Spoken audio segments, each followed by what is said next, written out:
Hello friends, welcome to Soon IAS.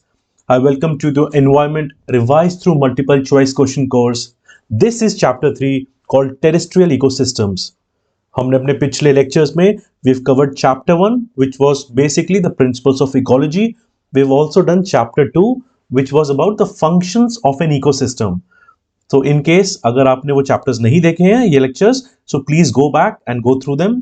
And in this we are going to start the chapter 3 which is terrestrial ecosystem. And before starting, बाकी like lectures में भी I've also told you, in this series we are going to quickly cover the basic book on environment wherein we have 400 हमारे पास सवाल हैं जो UPSC format में the best possible questions from almost every important paragraph of the book. अगर आप ये मेरे साथ if you're solving them, trust me, you will understand these concepts really well. आपका retention बहुत अच्छा होगा and through that we are going to rapidly revise all the important things. So without further ado, let's start. So in the first chapter on ecology, you had heard of taiga biome. So taiga biome is also known as the boreal forests. और उस chapter में मैंने आपको बोला था कि as and when जो concept जिस पर्टिकुलर चैप्टर में आएगा उसको हम और ज्यादा डिटेल में करेंगे. ठीक, तो अभी इस पर्टिकुलर चैप्टर में this is related to terrestrial ecosystems. Like ecosystems are of two types. One is terrestrial. Terrestrial means land based and the other is aquatic, means it's on the water. तो through these questions हम जो basic जो अच्छे सारे जो भी biomes हैं, through the questions we are going to understand all the biomes. Because in general if you were only like listening to me on a lecture, so आपके लिए थोड़ा मुश्किल होता है मे बी फॉलो करने के लिए. यहाँ पे उन बायोम से पहली बात तो we'll also understand the concept and secondly we'll also see कि किस तरह से उसको और आसान तरीकों में हम समझ सकते हैं. ठीक, तो let's start. तो we will start with the boreal forests. जैसे मैंने आपको बोला this is आपको हाँ there is also one thing. जब भी हम कोई भी बायोम करेंगे सो आप प्लीज नोटिस करिएगा, सबसे पहली is the thing is geography, मतलब कहाँ पे you are finding it. Second is जो उसका वेजिटेशन है, तो where is the vegetation found. And the third thing is what are the trees involve, क्योंकि you must have seen last year also, last year I mean 2021, यहाँ पे they are asking us a lot of questions which test our basic understanding biome से related. सो biome में we are not only telling the geography, the species, may be some important things, animals जो बहुत peculiar है वहां के लिए.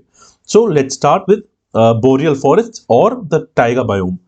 तो सबसे पहली चीज है, as you can see from the diagram, it's found only in the northern hemisphere. As you can see यहाँ पे. द सेकेंड थिंग इज यहाँ पे ये कोल्ड रीजन्स होते हैं, यहाँ पे हाई रेनफॉल होगा, स्ट्रॉन्ग जो सीजनल क्लाइमेट होता है. And there is also one more thing कि ये 29% जो इसके जो the contribution is 29% to the world. Fine. The next thing is as you can see यहाँ पे काफी एवरग्रीन प्लांट होते हैं और these are basically your coniferous forest. ये आप यहाँ पे देख सकते हो, ये आपकी बेसिकली स्प्रूस, फेयर पाइन, इनको हम बोलते हैं कॉनिफर्स. ठीक, तो ये एक आपका बेसिक हमने मतलब वी हैव डिस्कस्ड. एंड यहाँ पे एनिमल्स किस तरह से मिलते हैं, ऑल्दो इस पर्टिकुलर क्वेश्चन में we have not asked you animals but you should know. So because it's a cold climate you will find lynx, wolf, bear, red fox, so on and so forth. अब यहाँ पे there is also one important thing. Geography की जब हम बात करें, geography एक तो हमने डिस्ट्रीब्यूशन देखा, the other thing important is soils. And ये आप सारे बायोम्स के लिए करो. लाइक अभी यहाँ पे क्वेश्चंस में I will also do it with you, but I am also requesting you that you should also do that. तो यहाँ पे क्या हो गया, these are thin podzols, right. And जो प्रोडक्टिविटी या फर्टिलिटी के टर्म्स में इनकी इट्स नॉट गुड. अब पॉडसॉल एक मैंने आपको कीवर्ड यूज किया है, सो व्हाट इज दैट. देखो podsol it's basically Russian in origin और इसका मतलब होता है एश लाइक. और ये बेसिकली ये इनफर्टाइल सॉइल्स होते हैं. And if they are infertile soils so definitely the productivity is not high. They are extremely acidic और जो कार्बन टू जो रेशियो होता है, कार्बन नाइट्रोजन रेशियो यहाँ पे हाई होता है. So what did I tell you, basically infertile, less productive, these things. ठीक, उसके बाद जो प्रोडक्टिविटी होती है of boreal forests is lower than any other forest ecosystem. So because it sort of is an extreme statement, so you should know. और आपको मैंने अब not only I've told you about the productivity but I've told you with respect to soil. तो अगर आपको soil वाला concept याद रहेगा, just remember Pottsall's. Pottsall से क्या याद किया हमने? Infertile, high carbon to nitrogen ratio and they are very acidic. वहां से हमको याद हो गया इनकी productivity it's lower. Then these are coniferous and in the distribution we've also learned it's in the northern hemisphere and it's in the colder regions, right? So if the soils are acidic and जब वो mineral deficient होते हैं तो you can also ask why is this happening. So basically यहाँ पे क्या रहता है कि यहाँ पे if a large amount of water is flowing और एक तरह से if यहाँ पे कोई ज़्यादा evaporation नहीं होता है which is also found in the tropical regions. So because of all these things जो भी soluble nutrients हैं ये आपके leach हो जाते हैं बहुत बार. So which is why यहाँ पे they are technically mineral deficient, right? So एक basic understanding अब आपको मिल गई है boreal slash taiga की. So with that now we'll attempt the question. देखो क्या पूछा है पहला सवाल. और हाँ, whenever we are solving a question we are doing this in every series. Please make sure you are reading the correct incorrect. यहाँ पे हमसे incorrect पूछा है. What does the first statement say? They are found in the cold regions with long winters and short summers. Okay. हमने बात कर ही ली है कि especially with related to the cold regions. Okay, then we'll also examine the second statement which makes the first statement which is correct. अभी हमने यही बात करी हुई है. Second statement says the productivity and the community stability of boreal forests are lower than other forest ecosystems. This is something which I just told you. Why? Because आपको I've also told you about the Pottsall's, right? Overall जो soil की productivity है and its high acidic content. It is why because so this is also correct. हमसे पूछा incorrect. And then the third statement, there are no boreal forests found in southern hemisphere. ये तो अभी I've also shown you the map. So this is basically correct. तो हमसे what is asked, it's incorrect. Please be very alert when you solve these questions. So इसमें what is the correct answer to this? It's none of these. कोई भी statement incorrect नहीं है. So now देखो अब आपने क्योंकि I've also told you the concept and we've also revised through the question. So अब your retention for this particular biome is like very good. तो अब आप as boreal forest slash taiga पे कोई भी सवाल आएगा, I'm very confident you will be able to solve it, right? And in this like methodology, like हमने पिछले lectures भी करे हैं and we'll do subsequent lectures and questions just like this. Okay? So we go to the next question. Now this question is related to temperate forests. अब just we'll quickly see the questions just to see what is asked here. तो देखो क्या पूछा है soils of temperate evergreen forest. अब evergreen है तो देखो evergreen है तो there are different kinds of forest. I'll just tell you are pozoic and they are fairly deep. Okay, fire is an important hazardous factor and diversity of plants. ये हमसे roughly they have asked us 3 questions and what is the code? It's asking us to tell the correct ones. Okay. So let's attempt this particular question. तो देखो when we are talking of temperate forest or forests in general, तो यहाँ पे there are 3 types. देखो first will be जैसे deciduous हो गया. Then we have evergreen forests like in the temperate region itself, and then we also have the temperate rainforests. तो I'll just quickly recap ये इसमें होता क्या है just to get a fair understanding. अब the basic objective here is आपको मैं उतने ही पॉइंट्स बताऊंगा जिससे आपका क्वेश्चन एक तरह से बन जाए, right? So this is our basic objective. See in case of deciduous what's important, देखो डेसिडुअस में और एवरग्रीन में जो बेसिक डिफरेंस है, in case of evergreen forest there is no particular season जहां पे जो ट्री की लीव्स होंगी शेड होती हैं, whereas in case of deciduous there is a particular season. So evergreen is नाम ही इसीलिए. Why is it evergreen? क्योंकि there is no particular season जहां पे होगा एक तरह से tree shed, the leaves will be shedding, right? अब यहां पे देखो क्या होता है इन डेसिडुअस फॉरेस्ट में, टेम्परेट में, यहां पे प्रेसिपिटेशन जो बेसिकली रेनफॉल है it's uniform. And the second thing is यहां पे डेसिडुअस वाले केस में जो सॉइल्स हैं they are podzolic and they are fairly deep. This is one part. And because it's temperate deciduous तो ब्रॉड लीफ फॉरेस्ट होंगे और एक मॉडरेट क्लाइमेट होगा यहाँ पे. So what did I tell you, देखो रेनफॉल हो गई something uniform. Okay, now next जो आएंगे in the terms of temperate evergreen forest, यहाँ पे एक मेडिटेरेनियन टाइप ऑफ क्लाइमेट होता है which is basically you must be knowing in your geography, like it's warm dry summers and cool winters. And evergreen forest में यहाँ पे fire एक important hazardous factor होता है which actually enables the adaptation in plants. And यहाँ पे what do you find, which kind of trees are there? So they are basically the low broad leaf trees. Fine. So एक basic understanding आपको इसकी मिल गई. And it has what kind of a climate? It's Mediterranean. Now the last is the temperate rain forests. यहाँ पे seasonality ज़्यादा होती है. And seasonality अगर आप इसको tropical rain forest से compare करो, why? Because if the rainfall is high, तो यहाँ पे जो मेन वाटर कंटेंट हाई है, तो seasonality in terms of both temperature and rainfall high होगी. इसीलिए out of all these three जो एक तरह से ना बायोटिक डाइवर्सिटी है वो यहाँ पे हाई होगी. इसको बेसिकली आप वही ना ट्रॉपिकल वाले से कंपेयर करो, तो जो ट्रॉपिकल रेन फॉरेस्ट में चीजें होंगी सिमिलर ट्रेंड्स आपको यहाँ पे भी मिलेंगे. So now we have understood the concept. Now let's go back to the question. The first statement says, and whenever you find such words please be very alert that soils of temperate evergreen forests are podzoic and fairly deep. ठीक, now because I have already told you, but in case अगर इतना detailed statement है तो उसको आप examine करो कि देखो evergreen पूछ रहे हैं तो is it evergreen or deciduous, just to be sure. So in this case this statement is actually wrong. It's actually the temperate deciduous forests which are podzoic and fairly deep.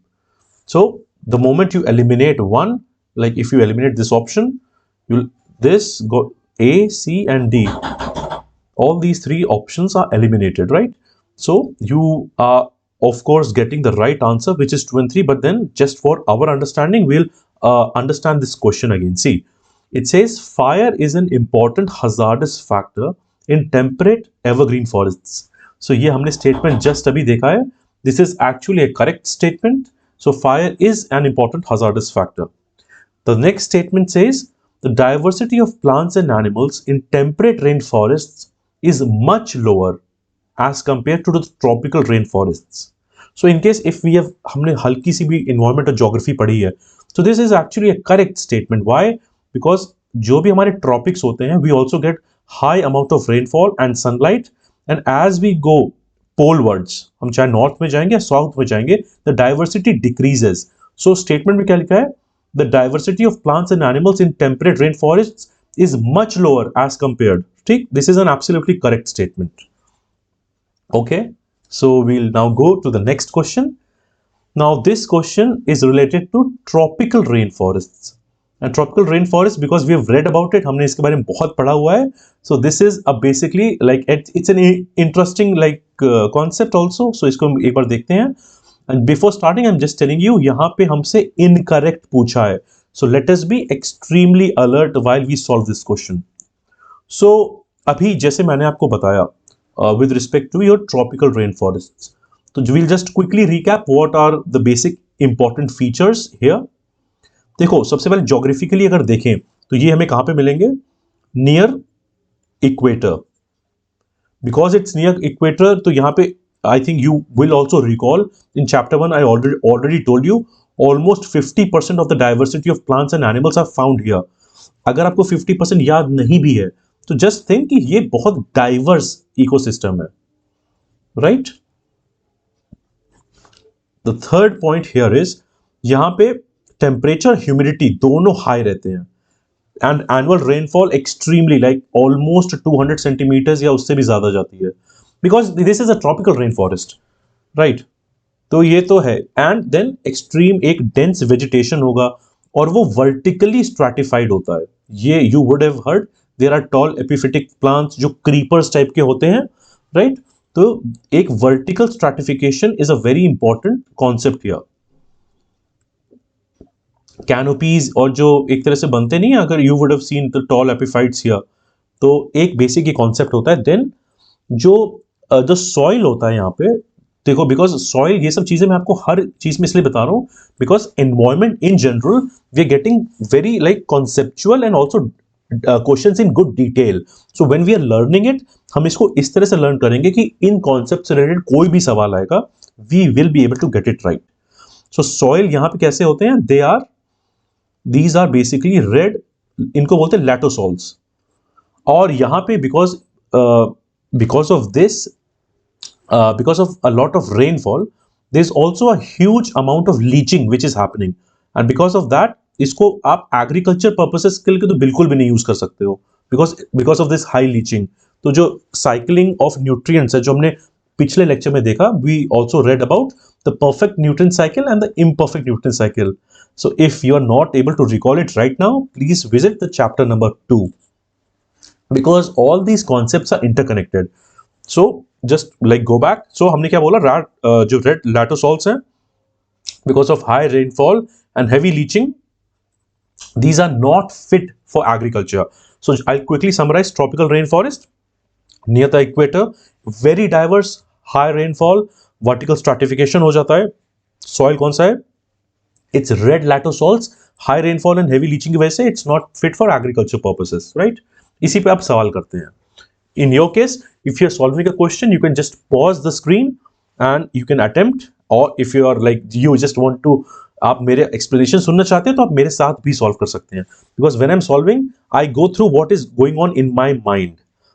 तो देखो पहला सवाल, it is an extremely dense vegetation, यहां तक तो सही लग रहा है, which is horizontally stratified. अब देखो ये word change कर दिया इन्होंने, vertically thing has been changed to horizontally. So this is actually vertically. Let's be very clear about it. So this statement is wrong. The second statement says it has red latosols, which is very thick. और मैंने आपको red latosols के बारे में भी बता दिया किस तरह के सॉइल होता है. So और सॉइल्स फटाक से आप रिकैप करो. ओके, हमने एक तरह से जो टाइगा बोरेल फॉरेस्ट में पॉडजोल्स कैसे थे, राइट, आपको पता है. नाउ ट्रॉपिकल रेन फॉरेस्ट में रेड लैटोसॉल्स हैं, वो भी अनफिट, प्रोडक्टिविटी कम, एग्रीकल्चर के लिए सही नहीं है. इसमें क्या लिखा है? It is very thick. This statement is actually correct. Third statement says they can be best used for agricultural purposes. अभी तो हमने बात करी कि they can not be used, so this is also wrong. So यहां पे answer क्या होना चाहिए 27 का? It has to be C. Incorrect पूछा है. Statement 1 and 3 is absolutely like incorrect, so which is why this is our answer. Next आते हैं, this question is about terrestrial ecosystems. In case you are still wondering what it is related to land. So we have 4 questions, right? और इसी से related अब हम ये सवाल करते हैं. तो देखिए it says क्या चीज इसमें से करेक्ट पूछी गई है. अब देखो, जब टेरेस्ट्रियल इकोसिस्टम की आप बात करते हो तो हमेशा याद रखो, statement like the examiner can trap you between the terrestrial, which is by denoting by T, and also the aquatic. ठीक, तो इस तरह से जब भी लाइंस होती है ना कोई भी चीजों में, ये आप सोचो अच्छा कहीं ये भी यहाँ पे ट्रैप तो नहीं है. तो see the first statement which is like terrestrial is what? Land, and aquatic is water. अब टेरेस्ट्रियल में बेसिकली जो प्रोड्यूसर्स होते हैं वो दोनों केस में अलग हैं. टेरेस्ट्रियल में मैं प्रोड्यूसर्स आपको बता देता हूँ, right. What is the like who are the producers here? So यहाँ पे जो हर्बेशियस या वुडी प्लांट्स, ये प्रोड्यूसर्स होते हैं. पर एक्वेटिक सिस्टम में कौन होते हैं? दीज आर योर एल्गी, दो माइक्रोस्कोपिक एल्गी हो गए, राइट. ये आपके बेसिक प्रोड्यूसर्स हो गए. और दोनों को में क्या कैरेक्टरिस्टिक्स होती हैं, ठीक. तो यहां पे बिकॉज ये टेरेस्ट्रियल इकोसिस्टम है, ये आपको भी शायद मोस्ट प्रोबेबली पता होगा, एंड इन केस आपको नहीं पता है, this is a new learning for you. There are great temperature fluctuations, right. Temperature यहां पे बहुत ज्यादा फ्लक्चुएट होता है.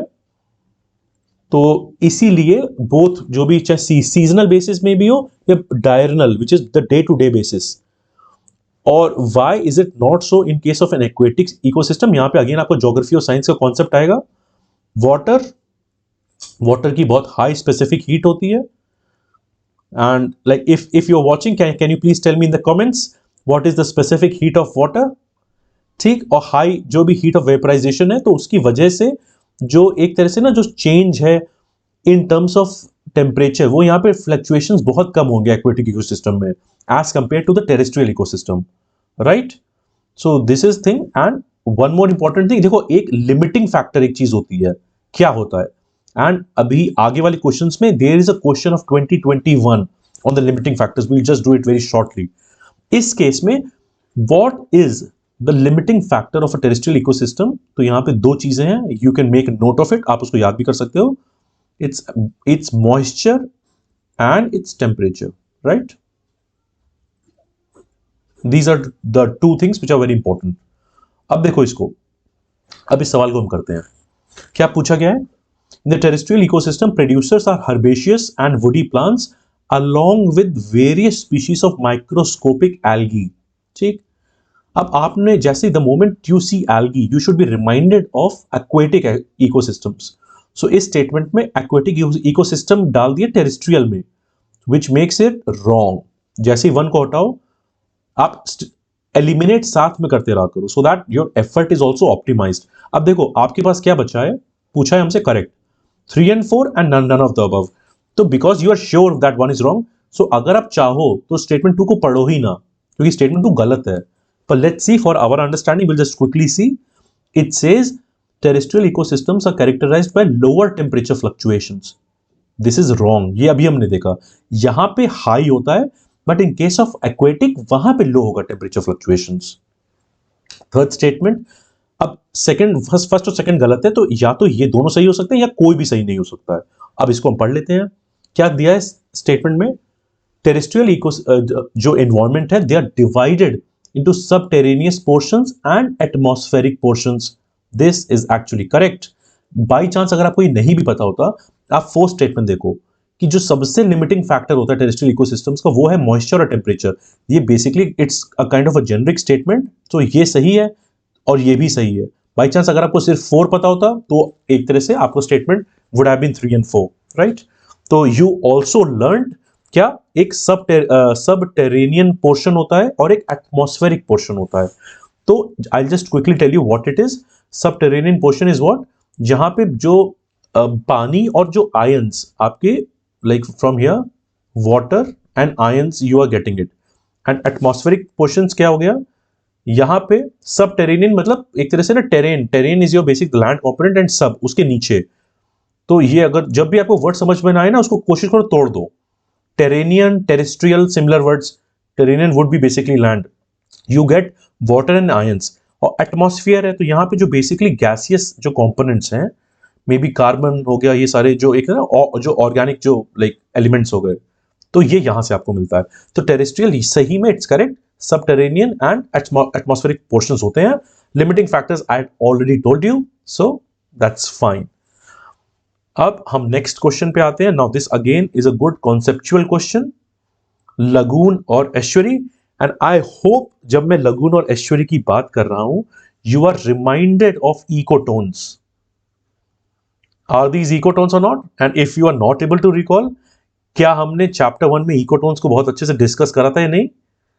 अगर if you are watching this lecture for the first time, please go back. We had very good discussion on ecotones in the first chapter, right? अब यहाँ पे again just please make a note. It is asking us incorrect questions. So there are 3 statements. What are the estuaries are deeper than the lagoons.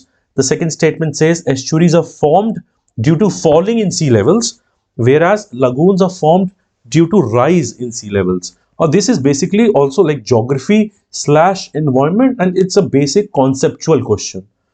अगर आपको ये पता है तो आप कर पाओगे, नहीं पता है तो लाइक अभी हम इसको सीख लेंगे, राइट.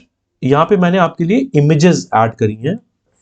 एंड बेसिकली देखो, एस्चुरीज और लगून्स में ऐसा कोई अलग से डिफरेंस नहीं होता है, right. This is basically a lagoon and this is your Amazon वाला एक एस्चुरी. मैंने यहाँ पे इमेजेस लगा दी है सो दैट आप जस्ट कॉन्सेप्चुअलाइज कर पाओ उस चीज को, ठीक. अब देखो एस्चुरी क्या होता है. एस्चुरी बेसिकली वो है जहां पे it's a place where a river और अ स्ट्रीम, जैसे यहाँ पे देख रहे हो रिवर स्ट्रीम जो है, it opens out to a sea, ठीक. This is the basic concept. और ये पार्शियली एनक्लोज्ड एक एरिया होता है जहां पे एक और दो स्ट्रीम, जैसे आपने देखा, it goes along. What is a lagoon then? तो यहां पे क्या होता है, it is a stretch of salt water which is separated by a sea. जो एक तरह से सॉल्ट वाटर है which is separated by sea. और यहाँ पे बेसिकली यहाँ पे या तो कोरल रीफ से एक सेपरेट होता है या फिर कोई लो सैंड बैंक. तो एक ये इमेज में आपको क्लियर हो रहा है कि क्या एक जो सॉल्ट वाटर जो भी है, जो it is separated by what, either coral reefs और बाय लो सैंड बैंक, ओके. इसका एग्जाम्पल जैसे अगर आपको केरला वाले बैक वाटर्स याद हैं तो they are basically lagoons, which is a good example for that. अब देखो एक चीज बस आप याद रखो, अगर उससे आपका एक तरह से सवाल बन सकता है, और यहाँ पे गेम और देखो द कॉन्सेप्ट इज सिमिलर, ये something is opening out to the sea and there is a stream of river which is passing along. It's basically यहाँ पे डिफरेंस आता है यहाँ पे इनकी डेप्थ में और फ्लो ऑफ वाटर में। ठीक, तो आपके जो एस्चुरीज होते हैं, जैसे दीज आर योर एस्चुरीज, ये डीपर होते हैं लगून से, तो estuaries are deeper than your lagoons. Now the next thing is lagoons जो हो गए आपके, और अब like we are talking about the flow of water, right. तो इसमें क्या है, जो एंड फ्लो ऑफ वाटर में क्या चीज, what are you going to basically determine that estuaries में जो वाटर जो फ्लो है वो बहुत फास्ट होता है, whereas in lagoons the water, because देखो यहां पे मैं यहां लिख देता हूं so that you remember, estuaries में मैंने क्या बोला, deeper, if this is deeper then this has to be shallow, right. अब फ्लो ऑफ वाटर की बात कर लेते हैं, तो फ्लो ऑफ वाटर एस्चुरीज में this is fast and flow of water क्या है यहां पे स्लगिश है। तो या तो आप ऐसे इस तरह से कुछ कीवर्ड बना लो कि भाई यहां पे शैलो भी है और स्लगिश भी है, यहां पे डीपर है एंड फास्टर है, something which you can connect. The moment you make such connections, ये सवाल आपके लिए ऑटोमेटिक एक तरह से सॉल्व हो जाते हैं, राइट। और एक और चीज इसमें आ जाती है कि जो लगून्स होते हैं, मैंने यहां पे बोला ना यहाँ पे सॉल्ट वाटर और इस तरह से, तो यहां पे कोई फ्रेश वैसा सोर्स वाटर का इनके पास नहीं होता है, पर estuaries, and please remember this example of Amazon, इसलिए मैंने आपको बहुत स्पेसिफिक इमेजेस लगाई यहां पे फ्रेश वाटर का सोर्स हो सकता है, अवेलेबल है यहां पे, because I already told you this is basically salt water या ब्रैकिश एक तरह से ना, तो यहां पे फ्रेश वाटर का सोर्स इनके पास नहीं होता है। तो this is your basic difference, एक क्विकली समराइज कर लो अपने पास भी, अगर आपने कोई पॉइंट लिखा हुआ है ना आपने, if this a small note, कोई भी आपके पास नोट पैड है, जस्ट राइट हियर, एस्चुरी में क्या, deep, fast and fresh water, DFF कोई भी अपने कीवर्ड बना लो, एंड यहां पे लगून्स में salt water, sluggish and shallow, 3S 3S। तो what are the 3S of lagoon, it's shallow, sluggish and salt water, right. अब इसको सॉल्व करते हैं। अदरवाइज देखो ये ऐसे सवाल है लगून और एस्चुरी, आपको डायरेक्टली ऑन द स्पॉट आप सॉल्व ही नहीं कर पाओगे, बिकॉज यहां पे कॉन्सेप्ट भी इन्वॉल्व है and there is a geography, right. देखो पहला statement, estuaries are deeper than lagoons, हमने अभी ये चीज पढ़ी हुई है, राइट। इज दिस करेक्ट और not? This is absolutely correct. Estuaries are formed due to the falling sea levels, whereas lagoon are mostly formed due to the rise in sea levels. ठीक, ये एक सवाल आ गया। एंड देन देखो अब इसमें क्या होता है, lagoons are formed due to fall in sea levels. एक चीज एक और, through this question also you getting to know one more fact, क्या कि, और इसमें अगर like fall in sea levels, तो आप कुछ सी लेवल टाइप में कुछ इसमें लिख सकते हो, राइट। तो दिस स्टेटमेंट इस हमसे क्या पूछा गया, what is incorrect, so this is wrong. What and the third statement says, in estuaries the water flows fast and strong, while in lagoons the water is shallow and sluggish, absolutely correct। हमसे incorrect पूछा गया है, so it's statement 2 and I'll just quickly again recap। ये मैं आपको इतनी बार reinforce इसलिए कर रहा हूं कि after this session ये दिमाग में एकदम crystal clear होगा। lagoon and estuaries, yes, estuaries are deeper than lagoons, absolutely correct। तो and lagoons कैसे बनते हैं, lagoons are formed when there is a fall in the sea level, and the third is estuaries में water flow तेज होता है, whereas in case of lagoons it's shallow and sluggish। Fine। Now we go to mangroves। और mangroves पे तो I think we should have a good discussion, because see this is an often repeated topic of UPSC।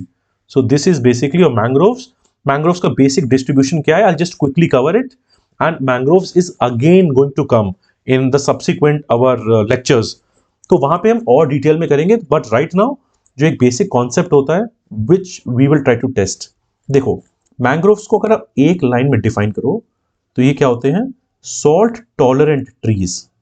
और salt tolerant है तो हम इनको बोलते हैं हेलोफाइट।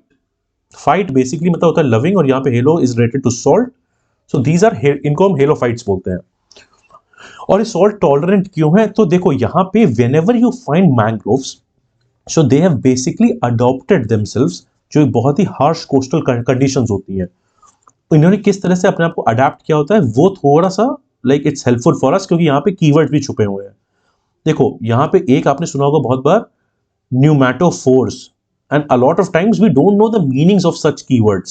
Environment में I've already told you it's a slightly like technical subject in the sense यहाँ पे थोड़ी science and like basic understanding use होती है. So here at Sunya IS, what is our job to make that those components very simple for you, right? तो देखो we have learned, एक हो गया pneumatophores. Pneumatophores क्या होता है? These are basically the blind roots. I've also added the image. आप इसको देखो एक बार, एक तो blind roots हो गए. Now you may ask me why do they have blind roots? तो the answer is जो भी respiration related problems हो रही हैं, because they are going to be in anaerobic soil condition. एक होता है aerobic, एक हो गया anaerobic. Aerobic means you have oxygen and basic the supply of such oxygen or gases, whereas in anaerobic यहाँ पे it's the opposite, you don't have the supply. So just to facilitate आपका respiration in anaerobic soil conditions, एक चीज. दूसरी चीज क्या है, आपने ये भी सुना होगा, you have also heard of viviparity. तो what is viviparity? And like pneumatophores तो I'm pretty sure जो आपकी blind roots हैं, या फिर जो एक तरह से ना like the air, जो air से ऊपर जो आपकी roots निकल रही हैं. What is viviparity? Viviparity is just a mode of reproduction. इसमें क्या होता है, जो सीड आपका जर्मिनेट कर जाता है ट्री में ही. Now this is extremely unique. मतलब ग्राउंड में फॉल करने से पहले tree is like the seed is getting germinated.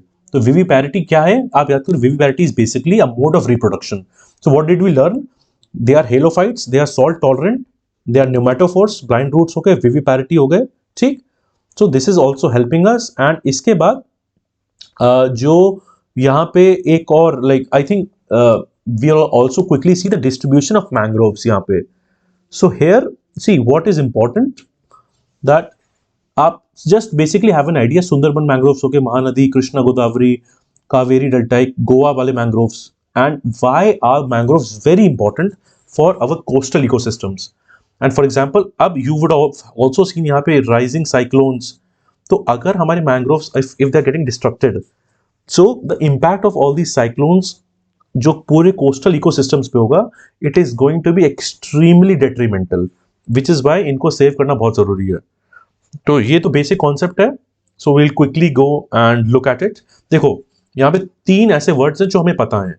Pneumatophores हमने देख ही लिया, these are the blind roots, right. So अगर मेरे को ये पता है, लेट्स मैच इट. क्या 1D से मैच हो रहा है? क्या ऑप्शन है? Yes, I can see an option. So if I अगर मैं इसको, if I am very confident कि 1 का D है, तो देखो मैच द फॉलोइंग में कभी कभी यू गेट डायरेक्टली आंसर, भले ही आपको हो सकता है तीनों वर्ड्स नहीं पता हो, ठीक. But we have already known halophytes क्या होते हैं. They are salt tolerant. Halo और फाइट ये वर्ड से बना है. Phyte is like loving. Then 2 का C. Then 3 is what? Viviparity. अभी हमने देखा seed germinate before falling to the ground, right. And Rhizophera, sorry Rhizophora. तो ये Rhizophora it's basically a species.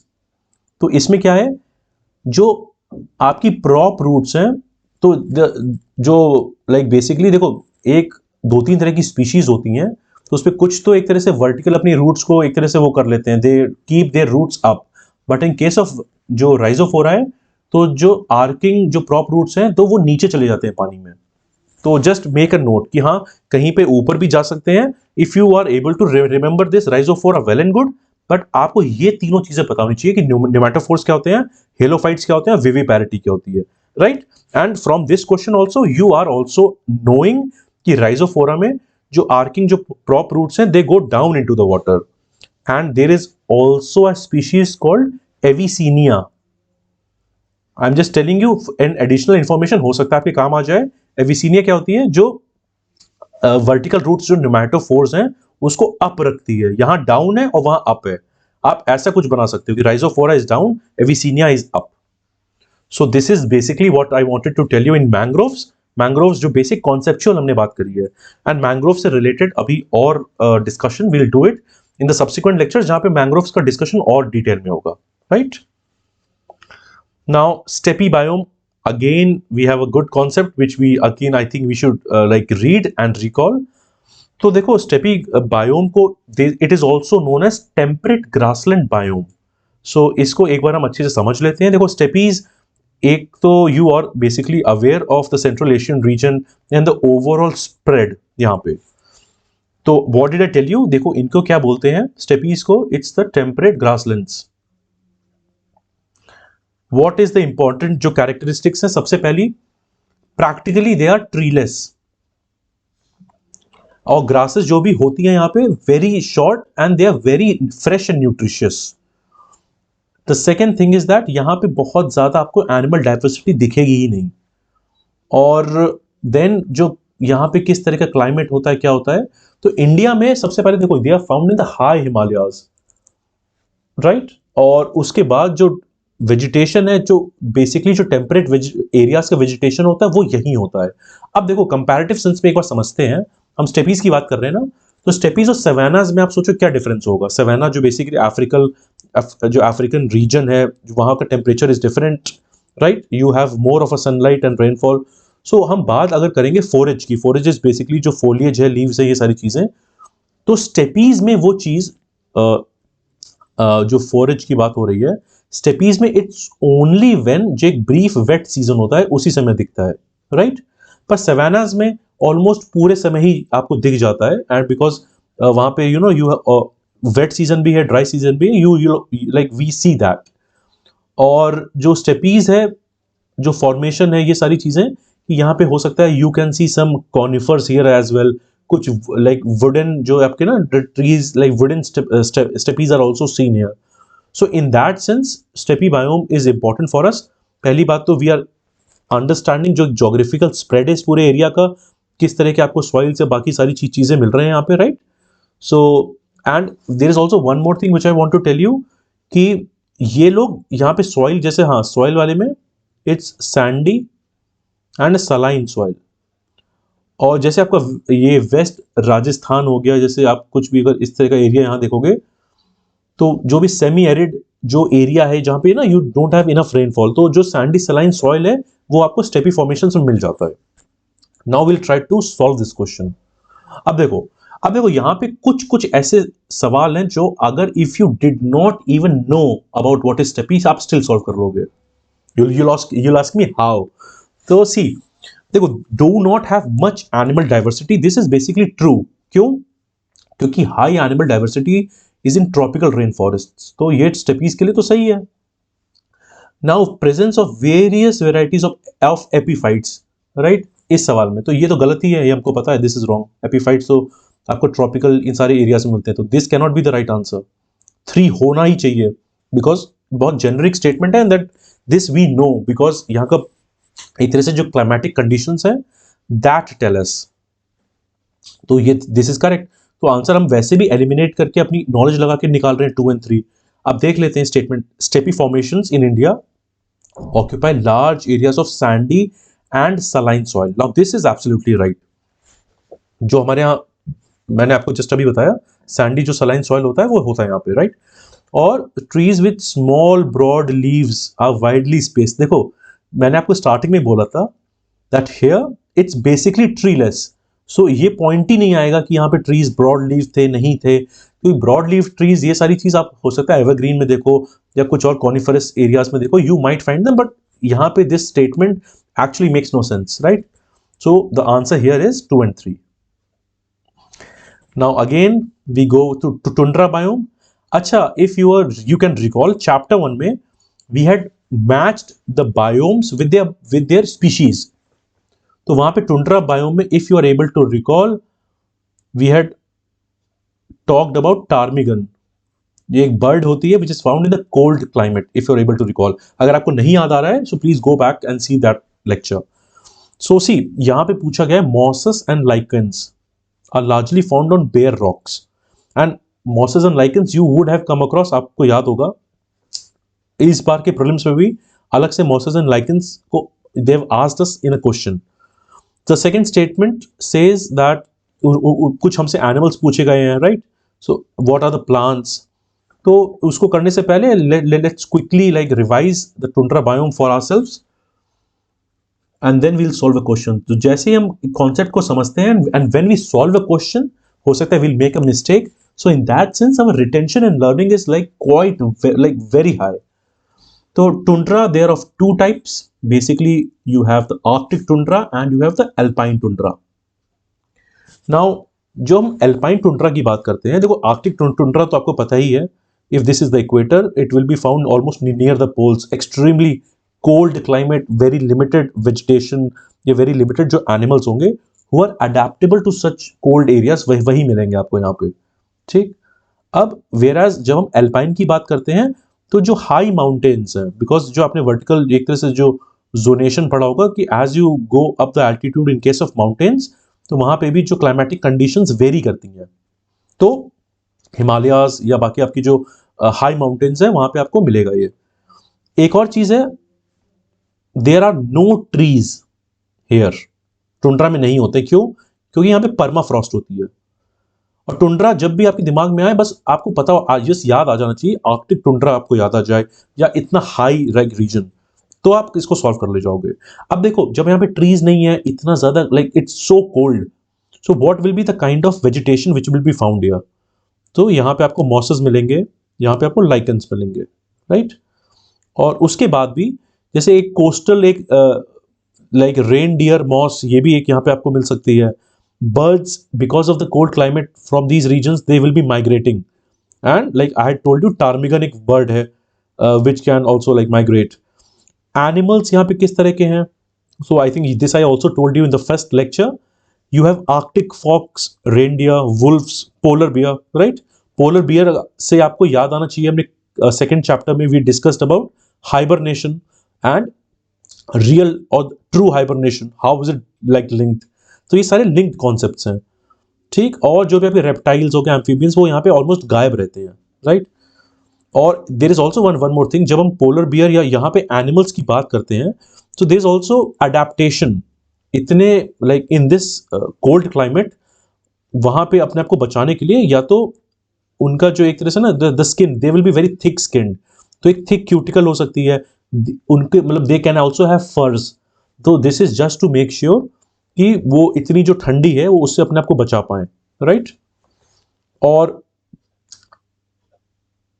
I think या now will solve the question. देखो इसमें आराम से will just quickly go through जो यहाँ पे एक बेसिक वो है ना, व्हाट इज इनकरेक्ट हमसे पूछा गया है which is related to tundra biome. तो we'll just quickly go through what are like what is यहाँ पे जो स्टेटमेंट्स हमको दिए गए हैं। क्या दिया है? Mosses lichens are largely found on bare rocks, okay. Then the second statement is animals found include Siberian tiger, wolverine, amphibians like Hyla, Rana and so on, okay. Then what is asked, the next thing is the coastal lowlands reindeer moss found here which provides for the only pasturage for reindeers, ठीक है। and the fourth statement says plants like Arctic willow which is highly resistant to extreme cold conditions and need no special modifications, right? तो ये आपको 4 सवाल पूछे गए हैं, and अभी मैंने आपको बता दिया था विद रिस्पेक्ट टू एम्फीबियंस या एक तरह से ना बाकी जो पॉइंट्स हैं, तो उस पर हम बात करते हैं। देखो अब इसमें एक जो सवाल है, इट इज वर्ड्स को आप बहुत ध्यान से देखो। Mosses and lichens are largely found on bare rocks, so actually it's not largely found, it's very sparsely found, शायद कुछ हल्का फुल्का दिख जाए। व्हाई? बिकॉज जो आपका बेसिक जो इकोसिस्टम्स हैं या फिर बेसिक बायोम्स हैं, वहां पे तो लार्जली आपको मिल जाएंगे मॉसेस एंड लाइकेंस। तो यहाँ पे it's not largely, it's sparsely, या वेरी बहुत कम उसमें मिलेंगे ना क्वांटिटी में। तो 1 इज रॉन्ग। सेकंड सेज, यहाँ पे देखो बाकी ठीक ठाक हो सकता है आपको लगे साइबेरियन टाइगर है, तो द मोमेंट दे से एम्फीबियंस, तो एम्फीबियंस यहाँ नहीं मिलेंगे आपको। Why? Because the conditions it's extremely cold, so this is also wrong, this is also wrong. क्या पूछा गया हमसे? Statement incorrect, so the answer is D. और बाकी जो 2 स्टेटमेंट्स है, देखो अगर आर्कटिक विलो है एंड आर्कटिक टुंड्रा आपको याद आ जाएगा, तो क्या लिखा है? It's highly resistant against extreme cold conditions, this is true. And then the next statement says the coastal lowlands reindeer moss found here provides for the only pasturage of reindeers. ये सही चीज है कि यहाँ पे एक तरह से जो वो reindeers हैं उनको पैसेज के लिए the coastal lowlands reindeer moss यहाँ पे मिलती है। तो ये एक फैक्ट हो गया जो आपको, if you can remember well and good, otherwise still You can solve such questions through basic knowledge or perhaps your elimination, right? अब हम नेक्स्ट एक तरह से विल जस्ट क्विकली कम, यहाँ पे क्या पूछा है, एनिमल्स के बारे में पूछा है, लाइक एनिमल्स ये सारी चीजें because of this year prelims and the changing nature of environment. See इस बार आपको oysters like I think they also asked us pangolin, और आई थिंक या पैंगोलिन भी था, I think there were some animal या स्पीशीज रिलेटेड सवाल, और at least which basically went into biology. तो उसको करने के लिए this is a very good conceptual question. क्या पूछा गया है, कौन से ऐसे कोल्ड ब्लडेड एनिमल्स हैं which can raise their body temperature by living in the sun और क्रॉलिंग आप याद रखिए वर्ड, इनटू द शेड। तो उनका बॉडी टेम्परेचर चेंज कर रहा है। तो देखो ये कॉन्सेप्ट समझने के लिए just quickly I tell you, you have warm blooded animals and you have cold blooded animals, ठीक। अब दोनों में डिफरेंस क्या होता है, वार्म ब्लडेड एनिमल्स वो होते हैं जो अपने बॉडी का टेम्परेचर रेगुलेट कर सकते हैं नेचुरली, ठीक। और कोल्ड ब्लडेड क्या होते हैं, उनकी बॉडी का टेम्परेचर जो भी बाहर एनवायरमेंट का टेम्परेचर है उससे मैच करता है, ठीक। अब ह्यूमंस जैसे हम लोग हैं, हम लोग वार्म ब्लडेड हैं, we can regulate our own temperature and हमारी बॉडी का टेम्परेचर डज नॉट चेंज। अगर बहुत ज्यादा सर्दी है कुछ है, हमारा टेम्परेचर चेंज नहीं होगा। इस पर्टिकुलर केस में क्या पूछा गया है, कोल्ड ब्लडेड एनिमल्स जो अपनी बॉडी का टेम्परेचर रेज करेंगे सन में लाई करके या फिर क्रॉल करके। तो इसका आंसर इज रेप्टाइल्स। ये चीज रेप्टाइल्स करती है करते हैं। अब रेप्टाइल्स में in case you are not aware, क्या बोलो what are the examples of reptiles. So for example crocodile, snakes, lizards, tortoise, ठीक। तो ये बेसिकली ये सारे उसमें आ जाएंगे रेप्टाइल्स में। और रेप्टाइल्स क्या हो गए, वर्टिब्रेट्स हैं and they have a special skin. तो बेसिकली यही बात हो गई कि जो इनके बॉडी का टेम्परेचर है, these are cold blooded animals, तो they are not able to regulate and they go out either in the sun और दे क्रॉल और दे यूज अ शेड, ठीक। एंड इनकी basically there is also one more thing which you should know, इनका metabolism is slow and they seek heat.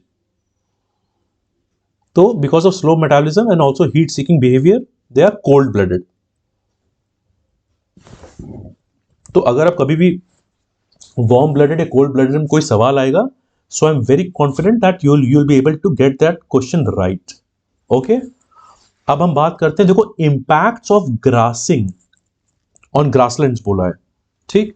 इस सवाल को solve करते करते वील ऑल्सो सी किस तरह से इस तरह के applied questions we can solve and how such questions are also asked in UPSC previous questions. हमसे पूछा गया है कि क्या इंपैक्ट होगा ग्रासिंग का ग्रासलैंड्स पे, ठीक। एंड या देयर इज, ये सवाल आपका 2021 में आया था। We'll just quickly go through that as well.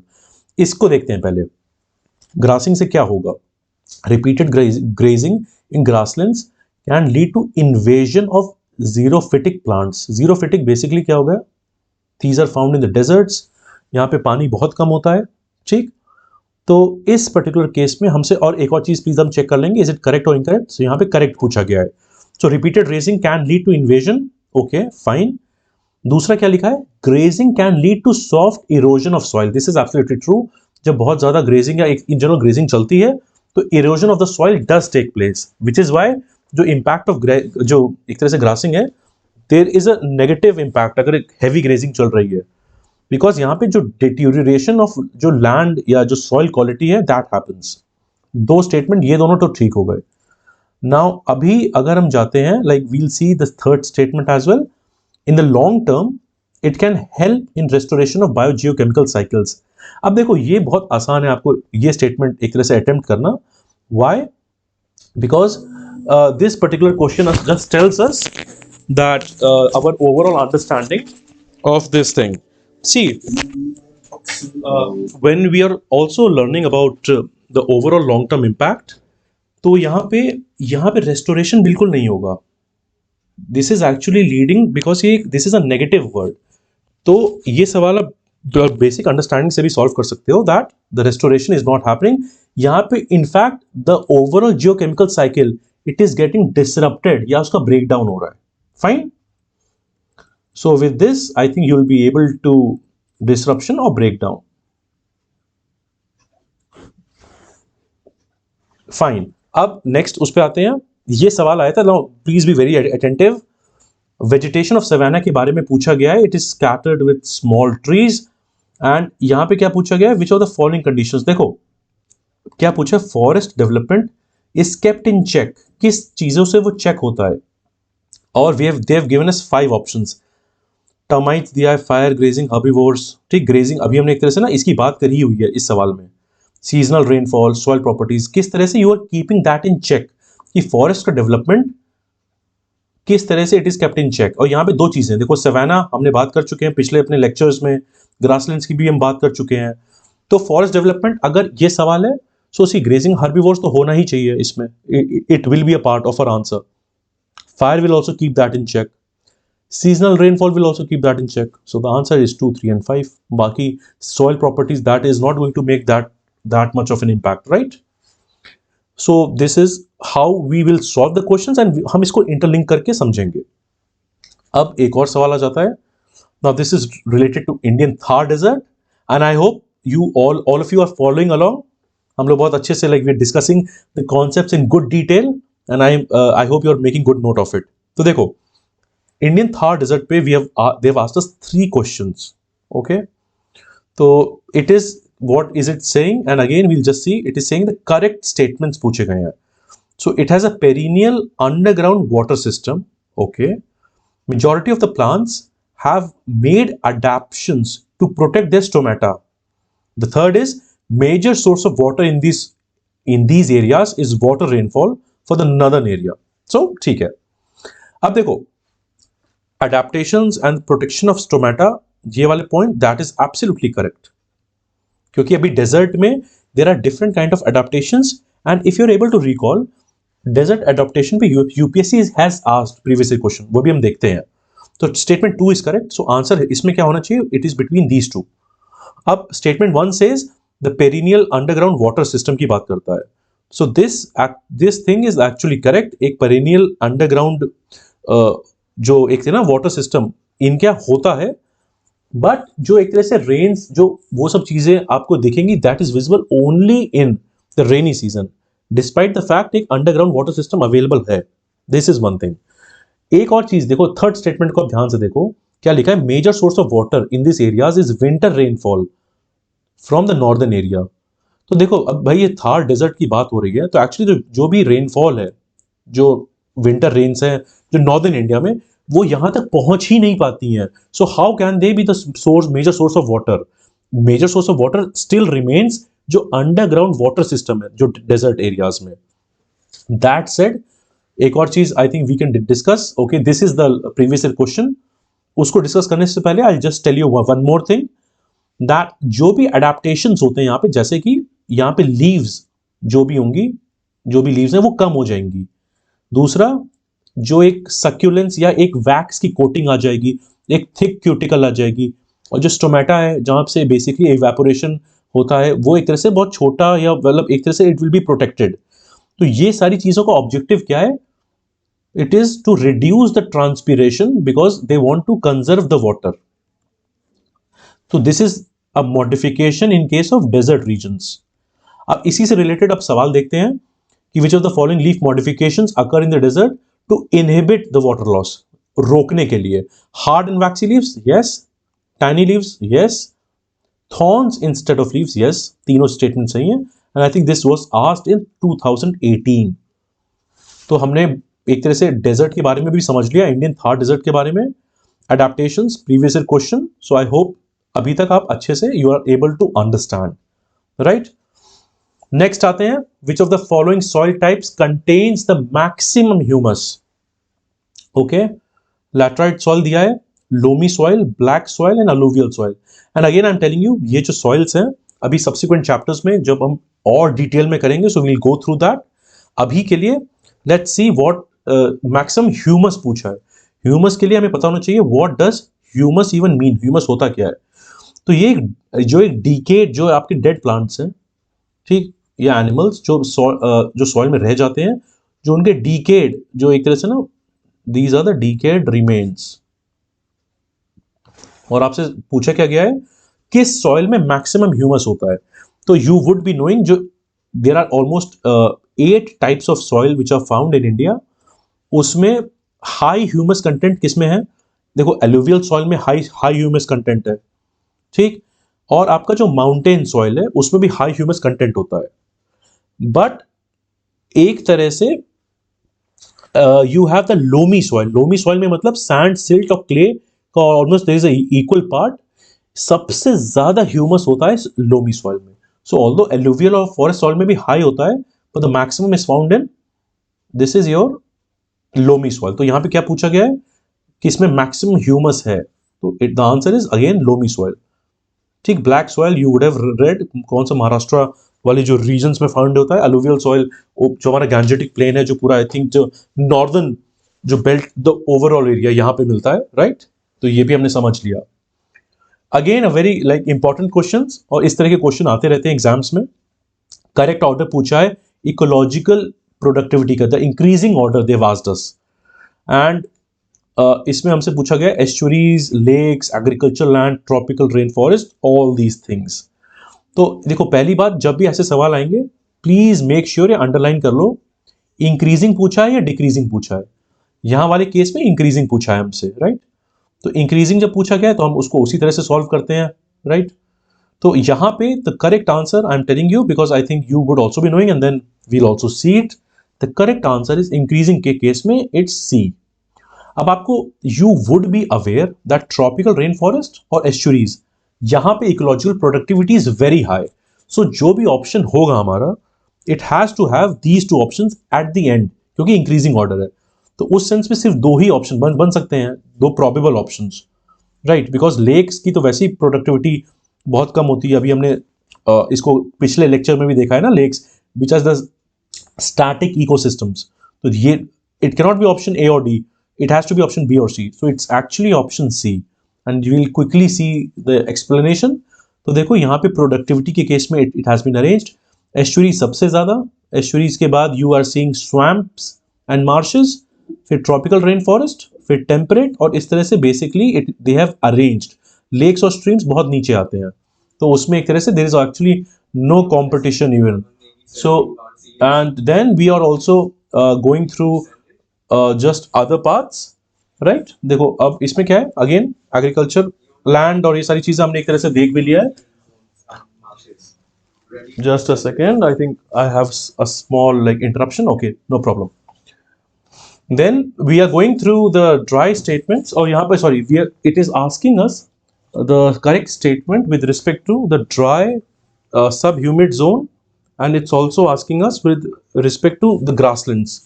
तो देखो जब ड्राई सब ह्यूमिड जोन हम पढ़ते हैं, जो ग्रासलैंड वाला एरिया, तो we can just quickly like have this map, और उसमें जो जो बाकी एरियाज है ना उसको हम फटाफट समझ लेते हैं क्या क्या एरियाज हैं इसमें, राइट। तो इसमें देखो with respect to the rainfall, grasslands में यू आर ऑल्सो अवेयर कि जो रेनफॉल होती भी है it's around 25 to 75 centimetres per year, ठीक। अब इसी में यहाँ पे बिकॉज इतनी होती है, तो because of the low rainfall यहाँ पे फॉरेस्ट तो सपोर्ट कर नहीं सकता, so it has to be the grasses, right. और इस सवाल में they have asked us the dry sub humid zone grassland कौन सा है, इसमें आता है। और यहाँ पे अपने को ज्योग्राफिकल एक्सपेंस दिया हुआ है, तो अगर हमें बेसिक आइडिया होगा इन सारी केसेस में कि कौन सा एरिया कहाँ पे पाया जाता है, तो we'll be able to find. So basically हमारे पास we have 4 types of major जो ग्रासलैंड्स होते हैं। एक सबसे पहला क्या होगा, सेमी एरिड, दूसरा क्या होगा, ड्राई सब ह्यूमिड, तीसरा is moist sub humid, and the fourth is humid mountain regions, right. अभी इसको हम एक तरह से will just quickly see in the map कौन सी एरियाज कहां पे आएंगे। जो सेमी एरिड जो एरिया है आपका, तो ये एरिया हो गया आपका Gujarat, Rajasthan, western UP, Delhi and Punjab, ठीक। एक तरह से जो बेसिक ये वाला एरिया है ये हो गया। अब ड्राई सब ह्यूमिड है, तो ये बेसिकली पूरा का पूरा पेनिनसुलर इंडिया हो गया नीलगिरीज को छोड़ के, ठीक। तो इसको मैं यहां पे लिख भी दे रहा हूं, एंड लाइक मैप आपके बगल में भी है, so that you can just quickly visualise except Nilgiris, fine. यहां पे मैंने गुजरात एंड राजस्थान मेंशन कर दिया है। नाउ मॉइस्ट सब ह्यूमिड की जब हम बात करेंगे, तो इट इज बेसिकली योर जो गैंजेटिक एलुवियल प्लेन है वहां की बात होती है। एंड ह्यूमिड माउंटेन कौन सी रीजन्स हैं? बिकॉज ह्यूमिड माउंटेन है तो यहाँ पे basically the rainfall content is basically little more, तो इट कवर्स असम, ये जो आपका है ना असम, मणिपुर, वेस्ट बंगाल, उत्तर प्रदेश, ये जो सारी रीजन्स है वो यहाँ पे आ जाते हैं।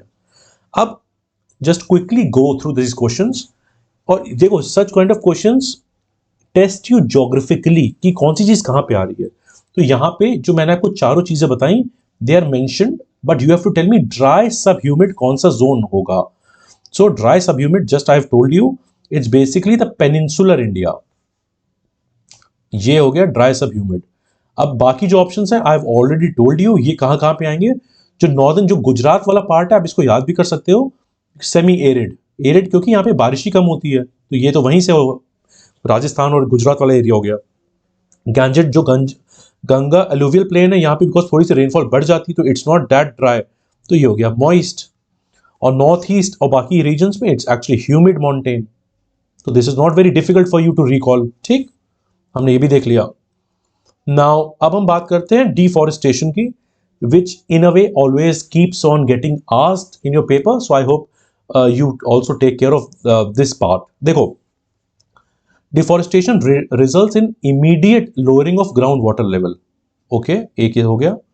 Then bad topology of land above mines make gullies which further degrade the land, और हमें पता ही है गलीज या फिर जो बैड टोपोलॉजी से रिलेटेड जो चीजें होती हैं that does not help the land, so which is basically जो डिफॉरेस्टेशन करता है। तीसरी क्या लिखा है, logging is the major cause of deforestation which affects the habitat species. तो अगर अगर आपको बेसिक भी आइडिया होगा तो यू विल थिंक कि 1 और 2 तो सही है, तो इसका बेसिक मतलब या तो आंसर ये होगा 1 and 2 या फिर ऑल ऑफ द अबव। तो I just quickly tell you few of the very like important things related to deforestation. Why is it happening आपको पता ही है, मैसिव अनप्लान्ड अर्बनाइजेशन है, इंडस्ट्रियलाइजेशन, माइनिंग ऑपरेशंस, तो इन सारी चीजों के चक्कर में there is a demand to cut all the trees so that the basic environment versus economy वाली डिबेट चलती रहती है।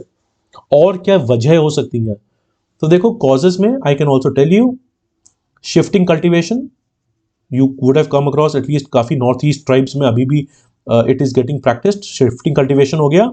सेकेंड इज अगर कोई डेवलपमेंट प्रोजेक्ट चल रहा है वहां पे there is a displacement of the people which goes on which requires that हम लोग इन ट्रीज को हटा देंगे। ठीक, हो सकता है किसी की कोई फ्यूल या रॉ मटेरियल की रिक्वायरमेंट्स हो उसकी वजह से हो सकता है, there are other causes as well. And deforestation के क्या इंपैक्ट्स हैं, right. And in our subsequent lectures we will also see the UN convention which is related to desertification. ठीक, वो like that is also going to help us. अब एक चीज like which is the third statement जिसके लिए हम लोग रुके हुए हैं, it is saying that logging is the major cause. Actually this is not correct, it's actually agriculture.